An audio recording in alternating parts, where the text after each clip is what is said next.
Hello children, how are you? Students, I hope now you got where we just put A and where we put N. So let's continue the chapter. See, first of all I explain you that where we used A, just revise this pink box. See in your book also, here is a pink box. You can see you just learned this. A used it consonants sounds, मतलब क्या होता है जो मैंने आपको बताया rest 21 जो consonants हमारे अल्फ़ाबेट इंग्लिश में 21 लेटर्स जो बचते हैं these are consonants and consonant sounds जिनका होता है उनके साथ हम क्या लगाते हैं we just write A. Okay, next A used with vowel sound. So vowel sounds A E I O U, these are vowels. Before starting vowels आपके जो है उस एन यूज़ करना है. क्लियर है इतना? Now see the next point. See in this the, where we use the, so there are so many places where we use the. So in short you just now see used with things that are only one of their kind.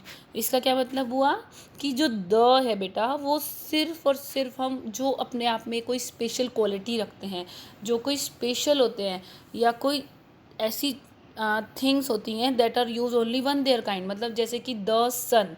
Okay, examples देखो आपकी जो universal हैं, जो और कोई नहीं है, singular है अपने आप में, और कोई उनके जैसा सेम टू सेम नहीं है, वो चीज़ कॉमन नहीं है. सो उनके साथ हम क्या लगाते हैं द.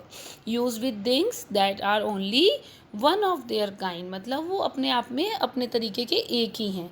ठीक है, you can see the examples here, the sun, the moon, the sky, the earth, the star. So in this way we just write here the. So now we just do the exercise first, then we can understand it better. Okay, see page number 47 in your book. In this exercise what we have to do, actually it is your homework. Okay, see it's very easy, I already explained you. Where we put here is you only just tick the right one, A and pencil. So pencil क्या है, P से start हो रही है बेटा, तो P से start हो रही है, इट मीन्स यहाँ पर हम क्या यूज़ करेंगे ए या an. We just use here a because of consonant, P is consonant. Okay, see number 2, a an ice cube. तो आइस क्यूब में आई जो है वो क्या है वॉवल. ओके, तो we just write here an, an के ऊपर टिक करेंगे. सेम एलिफेंट आपके सामने एग्जाम्पल्स में भी था ये, you just write here an, tick किस पे करेंगे एन पर, an elephant. Next is a an umbrella. So again umbrella is here a umbrella, तो क्या यहाँ पे क्या यूज़ करेंगे an umbrella. Okay, next is owl. So we just write here again owl, O से स्टार्ट हो रहा है, वॉवल साउंड है, that's why we just write here an, मतलब टिक किस पे करेंगे एन पर. And last number 6, a an goat. Goat यानी कि जी, जी जो है वो कॉन्सोनेंट है, तो वी जस्ट राइट हेयर ए, मतलब हम ए पर टिक करेंगे. So this is your homework also, you just do it your self. I already explain you how you do it yourself. Now see the B part. In this B part students, what we have to do, circle the correct words given in the brackets. Here are 2 words for each, you just only circle the right one. So see what is written here, a apple, an apple is red, so correct one is an apple. The second is, this is a shirt and shirt.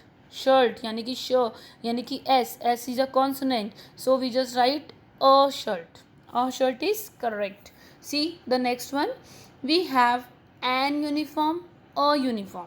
So here you are saying ma'am uniform is you, but why you are asking and not beta, because sometimes it's actually a and n depend on the sound, and uniform sound is y, यज्ञ वाला य, uniform. So that's why we just write here a uniform, not an uniform.